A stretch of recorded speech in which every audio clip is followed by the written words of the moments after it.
So we meet monthly with the Cannabis Regulation and Oversight Office, and which we like to call CREW.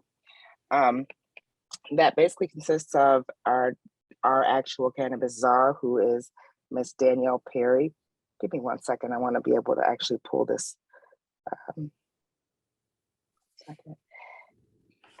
And what they did, they shared with us some demographics around basically what our cannabis industry landscape, our adult use landscape would look like here in Illinois if the people who received letters of award or who won in the lottery were actually able to open their businesses. So a couple of things that really stood out that we just wanted to point out here is that, as you can see from this graphic here to your left under dispensary lottery winners, 41% of potential dispensary license holders are majority Black-owned firms. 5% of those are fully owned by Black people. So those same people, most of them actually won are from communities where they were arrested, convicted, or unfairly imprisoned by cannabis related crimes. So those are people that come from a DIA, people that would qualify as social equity. So that is one of the things that came out that was kind of I won't say it was a big surprise, but certainly is something that is worth noting, that the majority of the people who won did come from those communities. So the state is using that to say that we are, in fact, to some degree, reaching the people that we are looking to reach with our social equity program. And that second graphic there, what would Illinois retail industry look like? Again, if these lottery winners were allowed to actually get their licenses and we can get all this stuff out of court, and they were able to open their businesses, we're looking at an increase from 110 licenses to 295 licenses, and 35% of them would be non-white majority owned firms. And you can see in some of the color coding there where I believe this is from where we are now, or is this for the self-reported? But you can see kind of where that color coding is, what the different demographics are and the different races as they reported. So these were self-reported demographics. And then in the third graphic there, you'll see it's just looking at Illinois compared to there's 4 other states that have licenses that are currently operated by social equity applicants. So this particular graphic shows where we would be if the lottery winners were able to enter the cannabis retail industry. We're looking at about 63% of social equity retail licenses.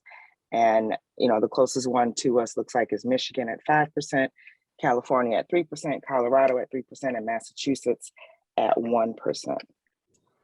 Let's take a look at the numbers for the Department of Agriculture. So go ahead and skip over. Excuse me. So these are the numbers from the Department of Agriculture. I didn't have the chance to actually come in here and break this particular graphic down like I did the last one, so I apologize for that. But we are looking at, and these are those who received a notice of award for either craft grower, infuser, or a transportation license. 67% of those awardees, or those that received the notice of award, and I'll explain the difference in just a second. 67% of them are majority owned by people of color. So I just want to make the distinction. This is saying that these are the people that received, or these are the entities that received a notice of award. That doesn't necessarily mean that they got their license, because then they had to go ahead and pay the licensing fee. But these are the people that rightfully won the license. They were awarded the license through the lottery process. You can see here in the demographics of applicants that were eligible for licenses, 98 were majority Black owned, 19 majority Latino owned, 34 majority women of color. And then we're looking at here as far as license types across Illinois. That graphic isn't very great, so I apologize for that. But you can see there's a nice concentration, a pretty big smattering of all the license types here in the Chicagoland area, up north to up to the upper right-hand section of the state there. So these are good numbers. These are promising numbers. These are the numbers that are going to be reported or that are being reported by the state based on the applications that were submitted, based on, again, those who self-reported. I have a theory that there's probably even higher. The numbers are probably even higher, but there's everybody doesn't report. I'll just say that everybody doesn't self-report their race or their demographic. So that was an optional piece. And I think there are definitely some that were not included in those numbers that could make those numbers higher. So that is what I have for our executive committee report. Thank you very much, Ms. Felicia.